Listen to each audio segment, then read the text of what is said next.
G'day. I've just finished installing the roof racks on the EX5, and you might say, that's not an EX5 behind you. I just thought I'd show you my current car. As you can see, I'm no spring chicken.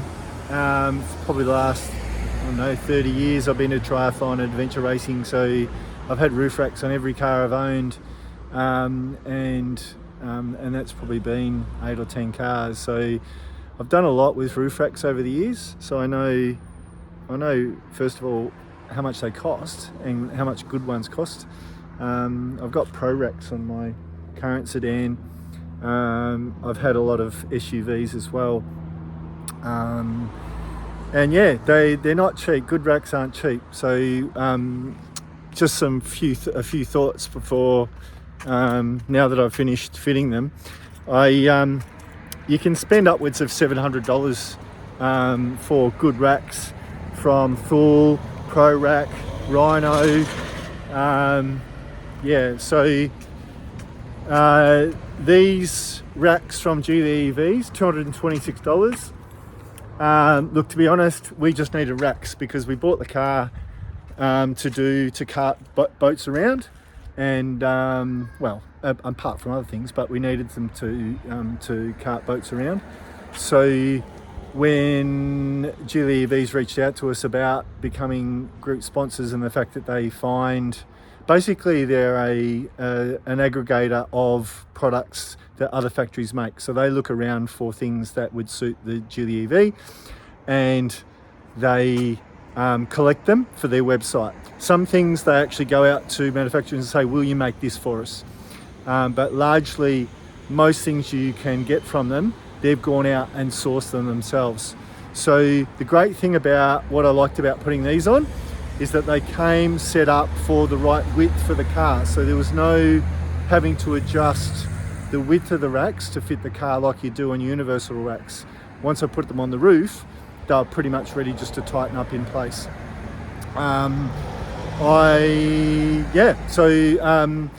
Final thoughts on if you watch after this little section I've recorded now, I'll show the unboxing and I'll show putting them on and whatever.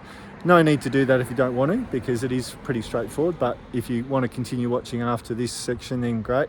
But the final thought I had with regards to should you buy them or not is you do get what you pay for.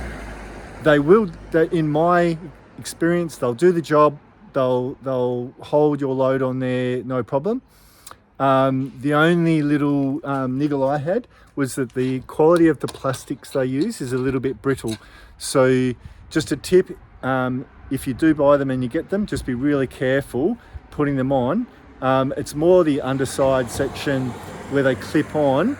If you don't make sure the clips are in place when you tighten them up, you can break the clips. Now, I've been in touch with Geely EVs, and straight away they said, yep, no problem. We've been onto the manufacturer, we'll send you out some replacements. And that's one of the things I've liked, is that any little issues I've had, if you reach out to them, they'll sort it out. So, So as I said, even though the plastics aren't structural, they're just really to cover the area that you do the adjustment in.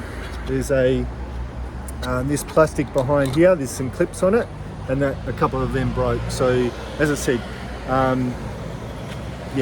the roof rack will do the job. It's about probably a third of what you're going to pay if you wait, because you're going to have to wait for the big companies to come up with one. But you decide if it's the right price for you, or you're prepared to wait for the big boys to come out with their models. Okay, so with that, I'll leave it to you. One thing I forgot to mention is wind noise. I took the car for about a 10-minute drive with the bars on because someone did ask whether I could do that. There definitely is wind noise there. We all know how quiet this car is, so I guess anything you put on the roof is going to make noise. They do stand quite proud of the top, and I guess that's because when you crack the sunroof, it does come up before it comes back, so there has to be some clearance there. up to about 50 k's an hour, you barely notice it. Getting up to 50 to 60, you start to, it adds to the noise you can already hear. So it's not drowning everything else out and you go, oh my God, there's this like screaming above me. No, it's more just of a hum. When you get up to about 90 to 100, you definitely notice like it's just a different noise. It's not, doesn't like I said, it doesn't scream, it doesn't whistle. It's just a wind noise that you can hear. So yeah, I'm sorry if you're looking for the perfect bars, these aren't it. But if you need to carry stuff on your roof, they'll do the job. Yeah, don't know what else to tell you.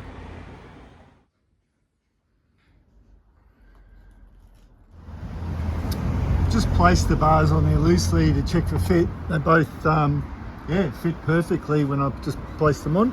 You just have to loosen off the hex head here, which the tool comes for, and they just sit over there. You can see the flat section fits perfect, and this will just screw into the recess there. So the fit's good. There's a recessed rubber section for sliding in accessory parts for the roof racks, like kayak cradles or bike things or whatever. But otherwise it's there to stop or to reduce wind, noise, and probably increase wind resistance as well. But yeah, we'll tighten it up and I'll show you then. Oh, also the other thing I noticed, the bars on the car, if you look over the other side, you can see a hole there. They have actually got holes in the roof rack, so as an added length, you can actually line them up. The bolts don't come with the roof racks, but if you find whatever size bolt that is, put a stainless bolt in there, you can actually secure the roof rack. Yeah, putting another bolt in there as well. So that's a handy design feature. These are the covers that go on once you've secured it. So there's a nib there that goes into that hole, and there's keys that come with the, I've got them in my pocket here. Yep, so these keys come with it to undo those. So it's a security feature, so that you have to have the key to take that off and then loosen it off to take the roof rack off. I wanted to show you that when you get them, there's two different lengths of roof bar. So I've put the front on the back and the back on the front just to show you that you need to make sure that you put the right ones there, otherwise you'll be cursing that they don't fit. But if you swap them around, they should fit spot on. Now they're swapped around, and as you can see, there's no adjustment needed. They both they both sit perfectly. So yeah, you probably weren't aware, but you can see if you look, the roof line of the car, the bars actually skew out slightly. So there you go. Here's the finished product. It actually looks pretty good with the covers on.